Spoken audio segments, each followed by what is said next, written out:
어느덧 히브리서 이제 마지막 장 13장에 왔습니다.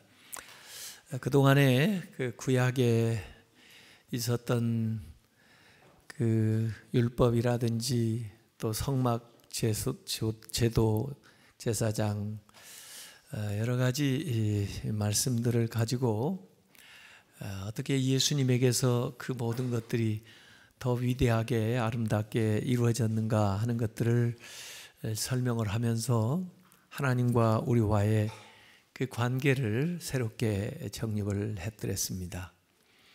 그런데 이제 마지막 13장에 와서는 실제적인 이야기들을 이 권면 형식으로 또 명령형으로 가르쳐주고 있습니다. 그래서 지속을 하라, 소홀히 하지 마라, 기억하라, 만족하라, 본받으라, 소홀히 하지 마라 다시 나오고 신뢰하라, 순종하라, 기도하라 이런 동사들이 히브리서 13장에 나와 있습니다.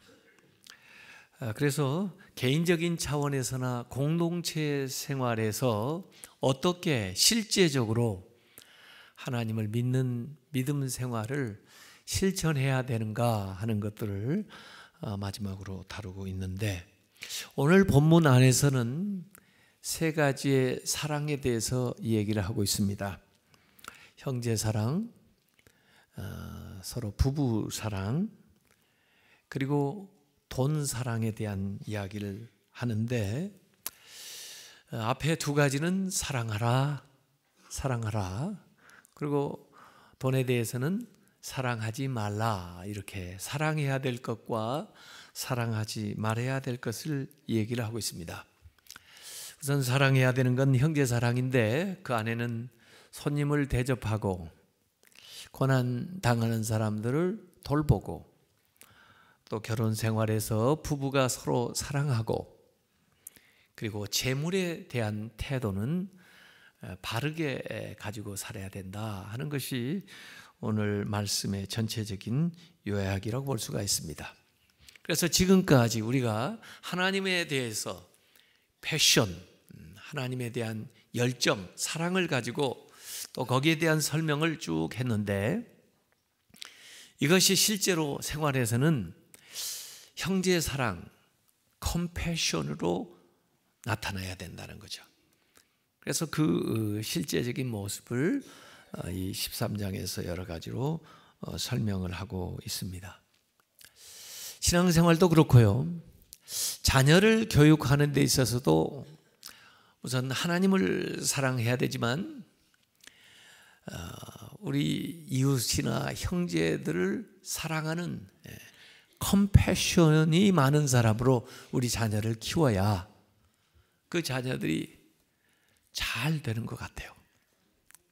저도 뭐 좀 조심스러운 이야기입니다만은, 제 아들 아이가 고등학교 미국에서 다닐 때 일주일 동안 노숙자들 쉘터에 가서 그분들 좀 섬기면서 경험을 했어요.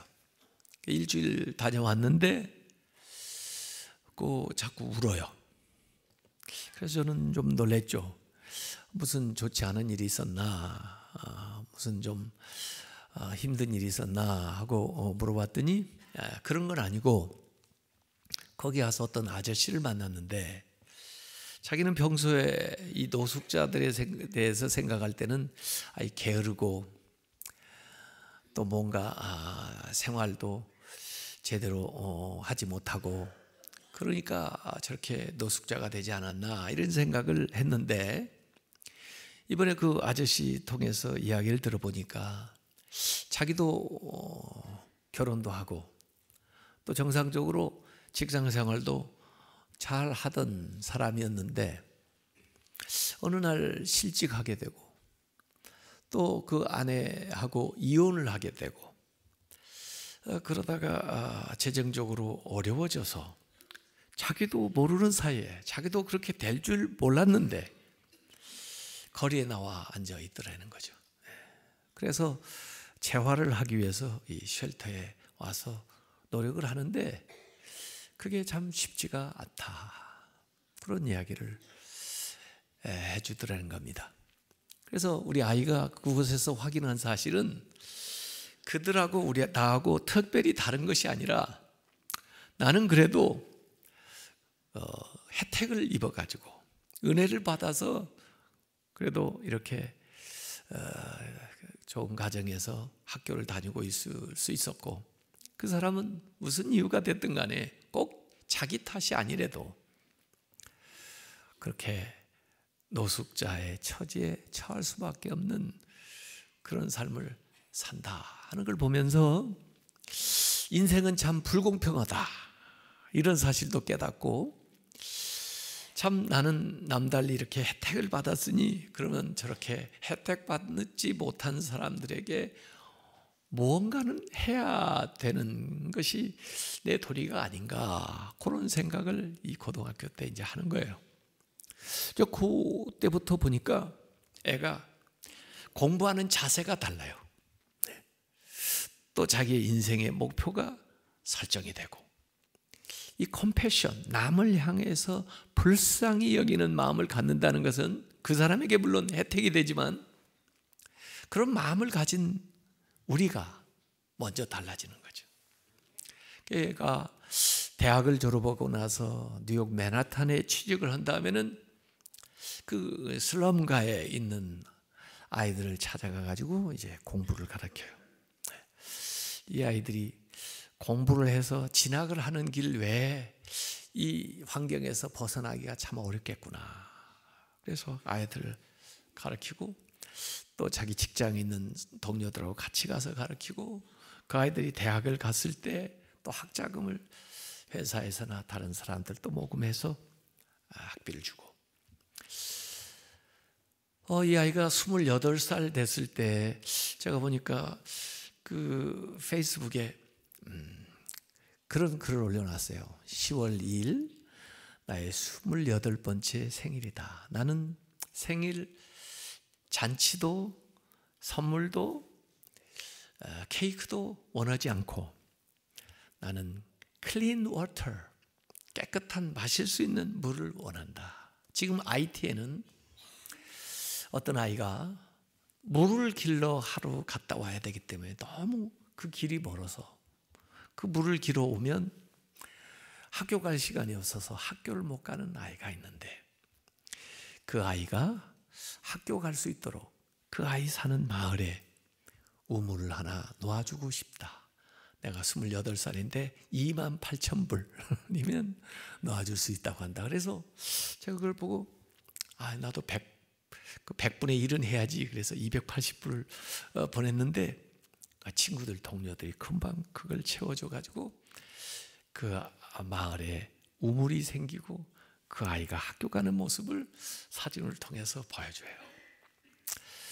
그 다음에 이제 세월이 지나니까 계속 그렇게 하다가 지금은 같은 뜻을 가진 사람들하고 같이 NGO 같은 걸 만들어가지고 케냐의 나이로비에 버려진 아이들, 이 아이들을 모아서 합숙, 기숙하면서 공부할 수 있는 학교를 세웠어요. 이게 제가 그런 얘기를 왜 하느냐, 이 컴패션으로 하나님을 향한 패션이 우리가 실천돼야 돼요. 오늘 그래서 1절에 형제 사랑하기를 계속하고 이렇게 말씀을 하고 있습니다. 형제 사랑. 사실 그 헬라어로는 필라델피아인데요. 형제를 사랑하라고 그랬는데 형제 사랑하기를 계속하고, 계속한다는 것은 지속한다는 것인데 인내하는 거예요. 왜? 한때 사랑했다가 변할 수도 있고, 또 사랑했다가 저 사람은 사랑받을 만한 사람이 못 돼. 그래가지고 포기할 수도 있는데, 그 감정이 일어날 때뿐만 아니라 의지적으로 형제 사랑하기를 계속해라는 거예요. 내 본성에 따라서 기분 좋을 때만 사랑하지 말고 의지적으로 하나님의 은혜의 요청에 따라서 사랑을 해라는 거죠. 이타적인 사랑, 희생적인 사랑. 그래서 예수님께서도 요한복음 13장 34절에 새 계명을 너희에게 주노니 서로 사랑하라. 내가 너희를 사랑한 것 같이 너희도 서로 사랑하라. 사랑하라. 최근에 그 좋은 다큐멘터리 하나가 상영되고 있습니다. 저는 가서 보지는 못했지만 추상미라는 원래 배우죠. 그분이 이제 감독인데 크리스찬이에요. 그 목사님 몇 사람 모임에 와서 그 본인이 제작한 다큐멘터리 소개를 해주는데 오랫동안 기도했대요. 좋은 주제를 테마를 달라고 기도했는데 이 폴란드로 간 아이들 이것을 제작을 하게 됐었는데 실제로 1951년 6.25 전쟁 때 북한 쪽에서 많은 전쟁 고아들이 생겨나게 될 겁니다.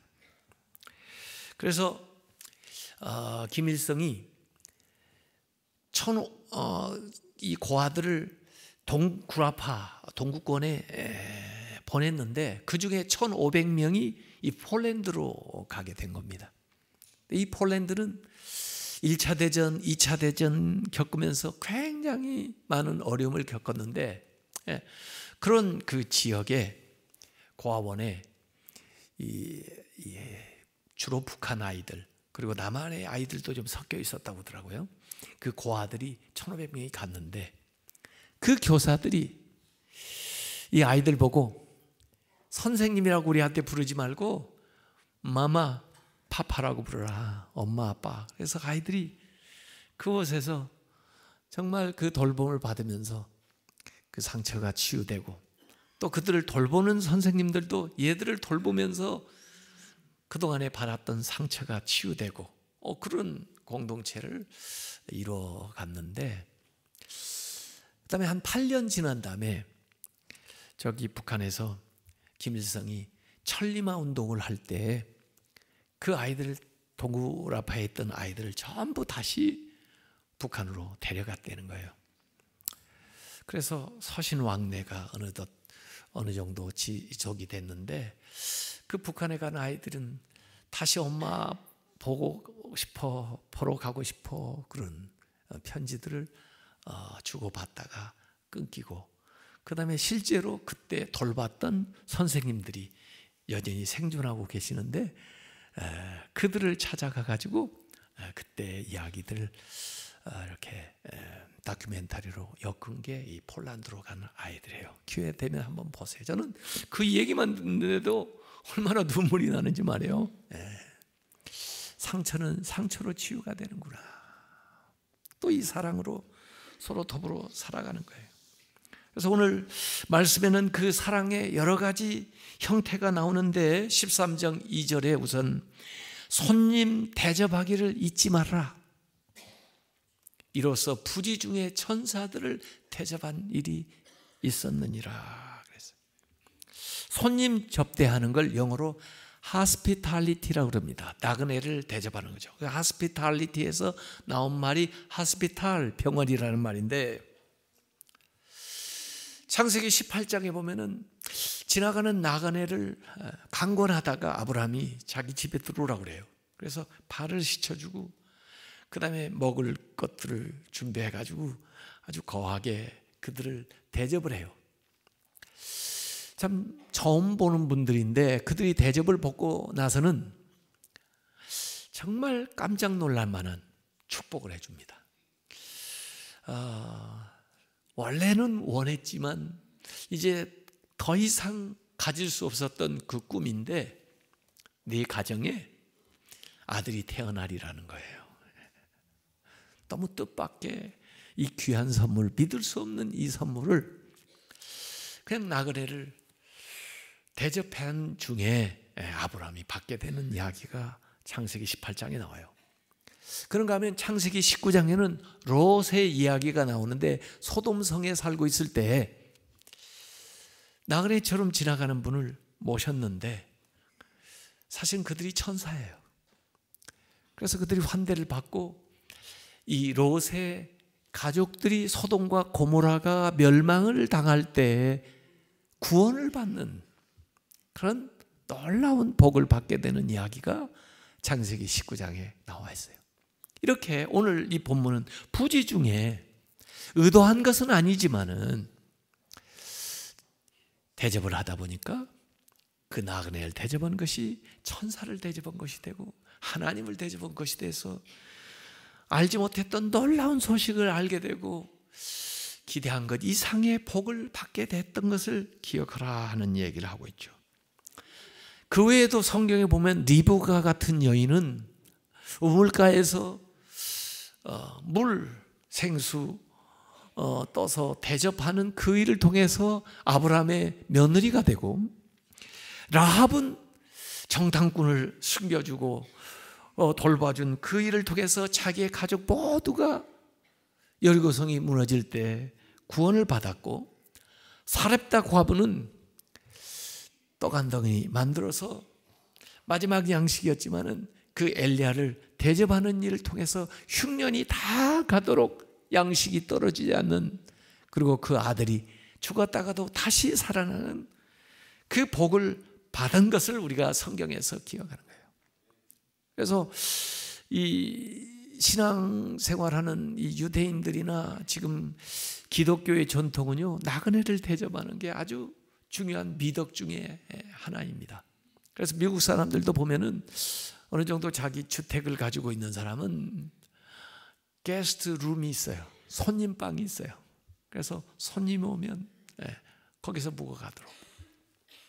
저도 미국에서 목회를 하면서 어느 지역에 가면은 미국 사람들을 만나가지고 그 게스트룸에서 처음 만나는 사람인데 그렇게 대접을 받고 돌봄을 받았던 그런 기억들이 많이 나옵니다.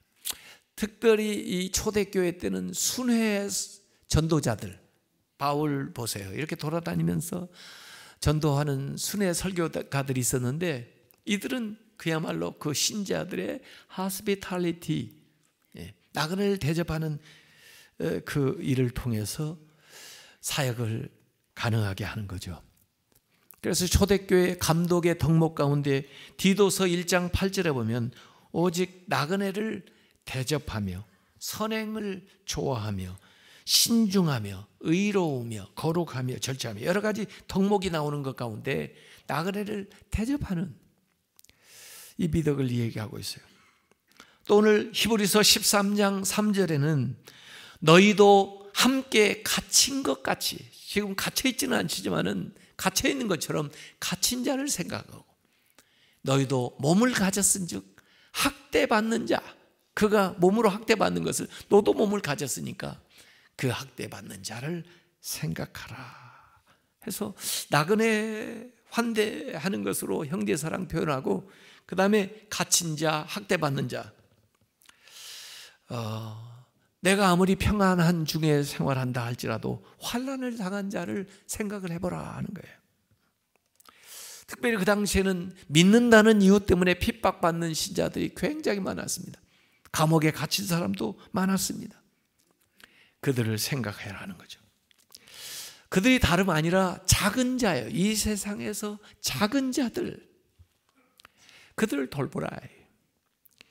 예수님께서 마태복음 25장에 보면 마지막에 되어질 일에 대한 세 가지 비유가 나오는 것 중에 마지막에 양과 염소의 비유가 나오는데, 그 마태복음 25장 40절에 이런 말씀합니다. 너희가 여기 내 형제 중에 지극히 작은 자 하나에게 한 것이 곧 내게 한 것이니라.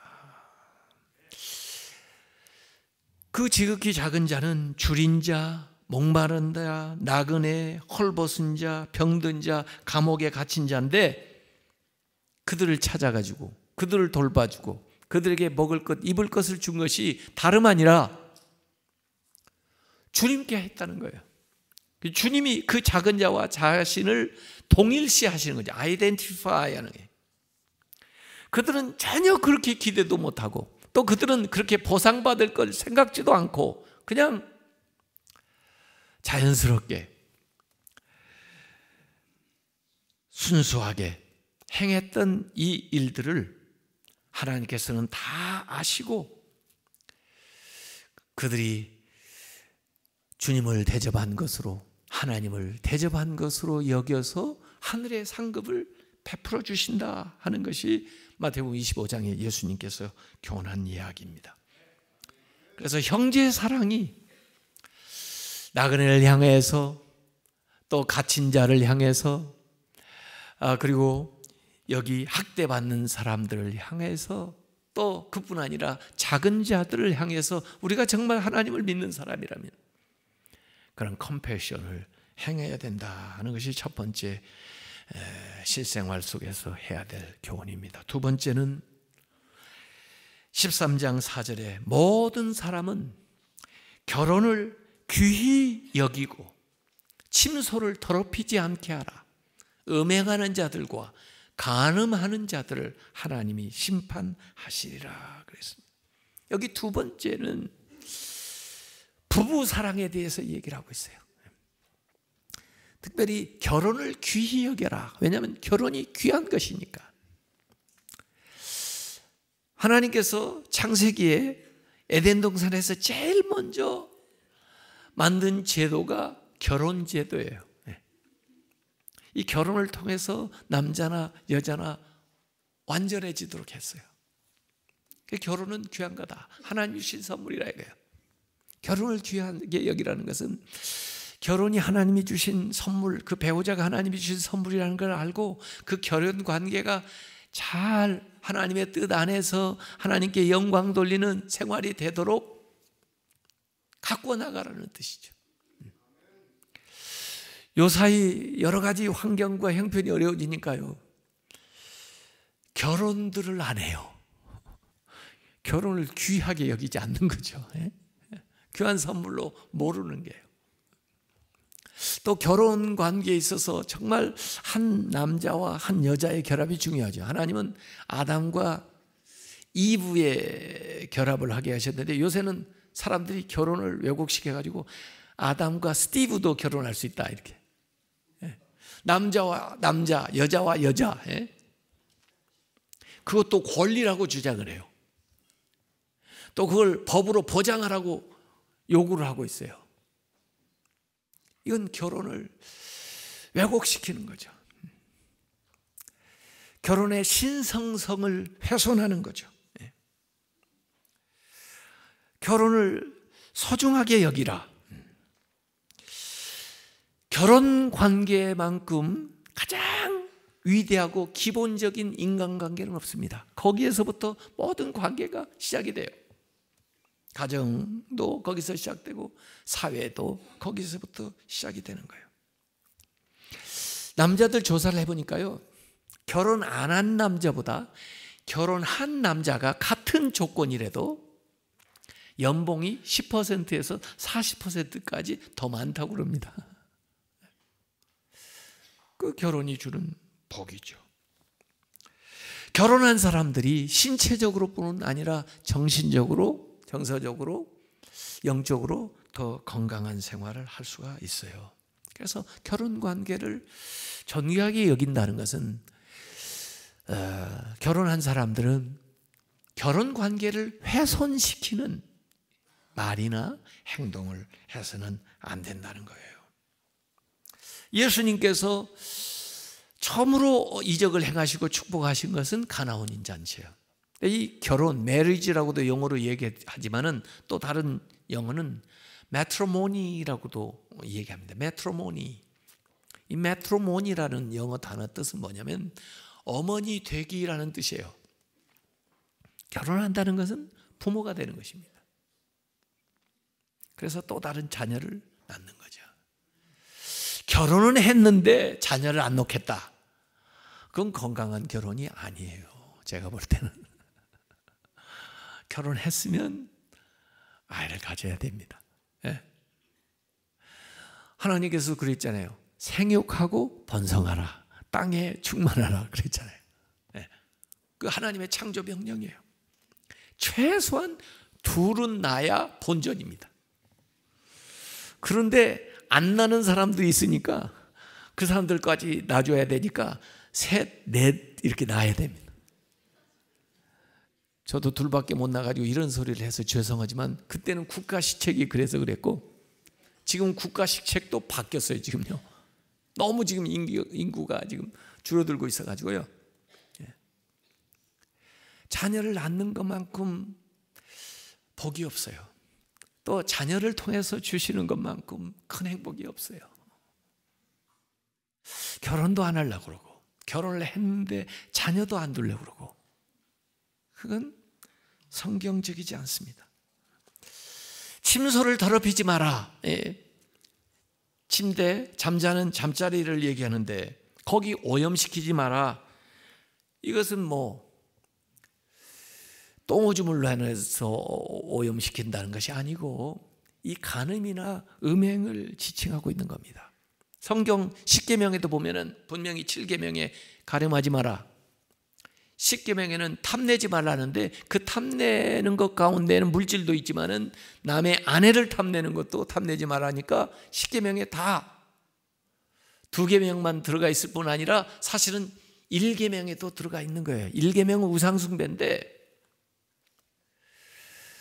그 정욕이 우상이 된 사람들은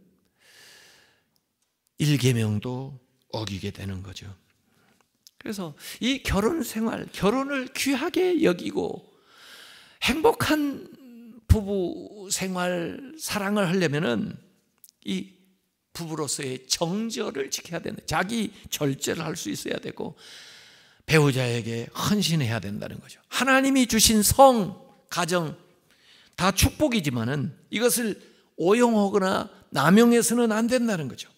이 하나님이 주신 성은 결혼의 울타리 안에서 그 배우자 간에 사용하도록 하나님이 주신 것이 선물이고, 그걸 넘었으면은, 그 경계를 넘었으면은 오용되고 남용돼서 오히려 이 은혜의 수단이 자신을 파괴하는 것이 되고 결혼을 파괴하는 게 되고 결국 영혼까지 파괴하는 것이 될 수가 있다는 거죠.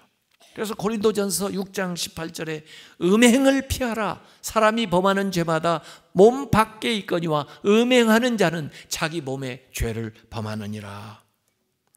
요사이 사부 예배에 우리가 잠언을 읽으면서 설명을 하고 있는데요, 그 잠언에는 세상 사는 지혜인데 많은 부분에 이 음행과 간음에 대한 교훈을 주고 있어요.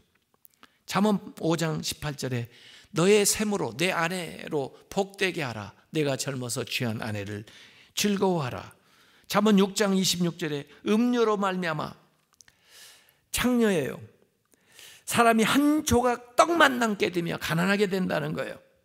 음란한 여인은 만약 이웃의 여인하고 남의 아내하고 간통을 하는 행위죠. 음란한 여인은 귀한 생명을 사냥함이라. 네 생명을 사냥한다. 그 남편이 너한테 원수가 될 테니까. 잠언 6장 32절 33절에 보면 여인과 간음하는 자는 무지한 자라. 이 여인은 다른 사람의 아내예요. 여인과 간음하는 자는 무지한 자라. 이것을 행하는 자는 자기의 영혼을 망하게 하며 상함과 능욕을 받고 부끄러움을 씻을 수 없게 된다는 거예요.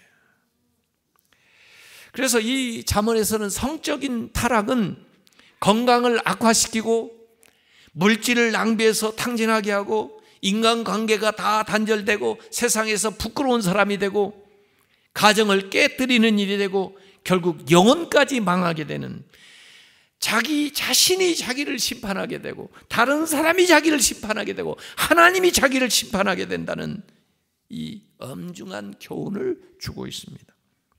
에베소서 5장 5절에도 너희도 정녕 이것을 알거니와 음행하는 자나 더러운 자나 탐하는 자나 곧 이들을 뭐라고 했냐, 우상숭배자라고 그랬어요. 음행하는 자들도 우상숭배자예요. 1계명을 어기는 자들이라니까요.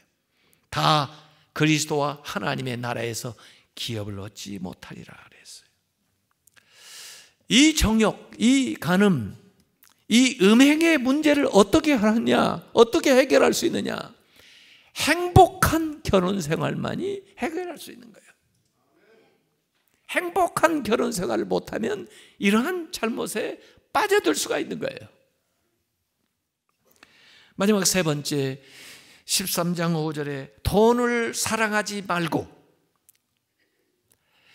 있는 바를 족한 줄로 알라. 그가 친히 말씀하시기를 내가 결코 너희를 버리지 아니하고 너희를 떠나지 아니하리라 하셨느니라. 앞에서는 형제 사랑, 형제의 부부 사랑, 부부에 대해서는 하라고 이렇게 강조해서 권면했지만 돈 사랑에 대해서는 하지 말라고 얘기를 하고 있어요. 이것은 사실 10계명에도 10번째 계명에 규정하고 있습니다. 출애굽기 20장 17절에 너희 이웃의 집을 탐내지 마라. 너희 이웃의 아내나 그의 남종이나 그의 여종이나 그의 소나 그의 낙이나 무릇 너희 이웃의 소유를 탐내지 마라. 도덕질하지 말라는 것도 나오지만은 이 탐욕이 재물에 대한 관계에서 물질에 대한 사랑, 돈에 대한 사랑이 일만 악의 뿌리가 되고 있다고 성경에서 디모데전서 6장 10절에 얘기했고, 디모데전서 6장 9절에 부하려 하는 자들은 시험과 올무와 여러 가지 어리석고 해로운 욕심에 떨어지나니 곧 사람으로 파멸과 멸망에 빠지게 하는 것이라. 돈 사랑을 하면 음행 못지않게 사람을 파멸시킨다, 그런 얘기입니다. 아무리 주님께서 하나님의 말씀 우리가 잘 들어도 마치 가시떨기에 뿌려진 말씀처럼 결실하지 못한다는 말씀을 마태복음 13장 22절에 예수님께서 네 종류의 밭의 비유를 얘기하실 때 하셨어요. 가시떨기에 뿌려졌다는 것은 말씀을 듣지만은 세상의 염려와 재물의 유혹에 말씀이 막혀서 결실하지 못하는 것이다. 예수님께서 누가복음 12장 18절 19절에 보면은 이 부자에 대한 이야기를 했습니다. 그가 농사를 지어가지고 소출이 많으니까 곡간을 더 크게 지면서 이렇게 말합니다. 내가 이렇게 하리라. 내 곡간을 헐고 더 크게 짓고 내 모든 곡식과 물건을 거기에 쌓아두리라. 또 내가 내 영혼에게 이르기를, 자기가 자기 영혼에게, 영혼아 여러 해 쓸 물건을 많이 쌓아두었으니 평안히 쉬고 먹고 마시고 즐거워하자 하리라 하되, 하고는 예수님이 하시는 말씀이 나와요. 이 어리석은 자야. 아니, 세상 사람들은 부러운 사람이라고 그러고 지혜로운 사람이라고 얘기하는데, 계획성 있는 사람이라고 얘기할 텐데, 하나님의 말씀은 그 부자를 놓고 이 어리석은 자야 그래요. 왜 어리석을까요? 우선 그 말씀 속에서 나오는 것은 내가 오늘 네 영혼을 데려갈 텐데 이 모든 것이 누구 것이 되겠느냐? 그러면 어리석은 자라고 그래요. 왜 어리석습니까? 자기가 죽을 것을 모르고 쌓아놓기만 하기 때문에 어리석죠. 그렇기 때문에 제가 여러분들에게 누차 얘기하지만 다 쓰고 죽으셔야 돼요. 남기는 돈은 남의 돈이에요. 남기는 돈은 낭비하는 돈이에요. 쓴 돈만 여러분 돈이에요. 은행에다 저금한 돈도 은행 돈이에요. 은행이 제멋대로 합니다. 빌려준 돈도 남의 돈이에요.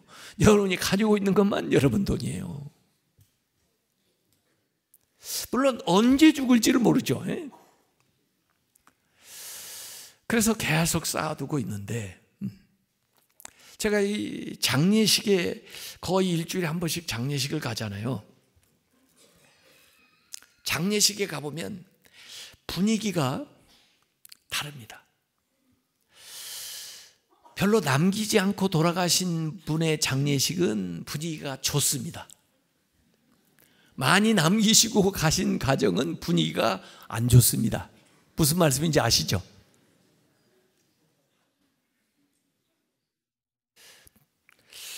나름대로 얼마씩 받았는데도 불구하고 서로 비교를 하나 봐요. 서로 불만이에요. 왜 누구한테는 얼마를 해주고 나는 왜 이렇게 적게 해줬냐. 그러고 그 다음에 또 유언까지 안 남겼으면 앞으로 어떻게 할 건가? 그거에만 관심이 많아요. 그러니까 잘 돌아가시려면 다 쓰고 죽는 게 최선입니다. 장례식 다 오게 하려면 다 쓰고 돌아가시는 게 최선이에요. 왜 이 사람이 어리석습니까? 자기의 영혼의 허기를 물질로 채워줄 수 있다고 착각했기 때문에 어리석은 겁니다. 이 사람은 평소에 영혼의 허기를 느꼈겠죠. 평안이 없고 불안하고 왠지 뭔가 빠진 것 같은 허무한 것을 느꼈겠죠.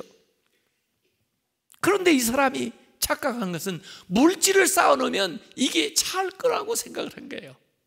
창고는 채울 수 있을지 몰라도 그 허전한 그 마음을 채울 수 없다는 것을 몰랐던 것이 이 사람이 어리석은 겁니다. 왜 하나님 우리에게 영혼의 허기를 주었을까요? 하나님을 찾으라고, 하나님을 모시라고. 그런데 이는 착각을 한 거예요. 세상의 향락으로, 세상의 물질로, 세상의 명예로, 세상의 권력으로 채울 수 있는 것처럼 착각을 하고 살기 때문에 어리석은 것입니다. 그웬 샘블리라는 캐나다 여자가 바이블 다이어트라는 책을 썼는데요, 그 책의 원리는 간단합니다. 사람마다 영혼의 허기를 느낀다는 거예요. 영혼의 허기 그 자체가 나쁜 건 아니에요. 우리가 배고픔을 느껴야 음식을 찾는 것처럼 그 좋은 거예요. 그런데 이 영혼의 허기를 사람들이 먹는 것으로 채우려고 한다는 거예요. 잘못 처방한 거죠. 그러다 보니까 많이 먹게 되는 거죠. 먹어도 안 차니까 더 먹게 되는 거죠. 그래서 이 사람이 착안한 바이블 다이어트의 원리는 뭐냐면, 영혼을 먼저 달래줘라. 음식을 먹기 전에, 하루 일과를 시작하기 전에 하나님 말씀을 읽어서 영혼의 허기를 달래줘라. 그래야 음식을 적절하게 조절해서 컨트롤해서 먹을 수가 있다는 거예요. 그래서 실제로 아침, 점심, 저녁 먹기 전에 성경 말씀을 처방을 하고 그렇게 읽고 음식을 먹었더니 어떻게 달라졌다는 사례가 그 책에 쫙 나오는데, 몇 파운드 빠졌다, 몇 파운드 다이어트 됐다, 그런 것이 나오는 거예요. 저는 이론적으로 맞다 그렇게 생각하죠. 영혼의 허기를 절대로 물질로 채울 수가 없습니다. 그렇기 때문에 물질이 없다고 해서 영혼이 빈곤한 것도 아니에요. 이 사람이 왜 어리석습니까? 이 사람은 자기가 쌓아놓은 물질을 다 쓸 수 있으리라고 착각을 했습니다. 못 쓰고 죽었습니다. 우리 마음에 있는 이 탐심, 재물을 향한 마음, 이 욕심을 어떻게 해독할 수 있는가? 오늘 말씀에 있는 바를 족한 줄로 알라. 자족하는 마음, 그것이 없으면 채울 수가 없어요. 디모데전서 6장 8절에도 자족하는 마음이 있으면 경건은 큰 이익이 되느니라. 경건 생활에서 중요한 건 자족하는 겁니다. 스스로 만족하는 겁니다. 우리의 물질을 컨트롤하는 법을 마스터하는 것은 자족하는 마음을 갖게 될 때 마스터하게 되는 겁니다. 바울은 빌립보서 4장 13절에서 11절에서 13절까지 이런 말씀했어요. 내가 궁핍함으로 말하는 것이 아니라, 사실 형편이 어렵지만 그래서 말하는 게 아니고, 어떠한 형편인지 나는 자족하기를 배웠노니, 나는 비천에 처할 줄도 알고 풍부에 처할 줄도 알아 모든 일 곧 배부름과 배고픔과 풍부와 궁핍에도 처할 줄 아는 일체의 비결을 배웠노라. 배워야 됩니다. 자족하는 법을 배워야 돼요. 풍부에 처할 줄도 알고 궁핍에 처할 줄도 알고 배부름에 처할 줄도 알고 배고픔에 처할 줄 알면서도 자유를 얻는, 있다고 교만하지 않고 없다고 비굴하지 않는 그 사람만이 물질로부터 자유로울 수가 있어요. 그러지 않으면 항상 있으면 있는 대로 물질에 얽매이고 없으면 없는 대로 물질에 얽매여서 종된 삶을 살아가게 되는 겁니다.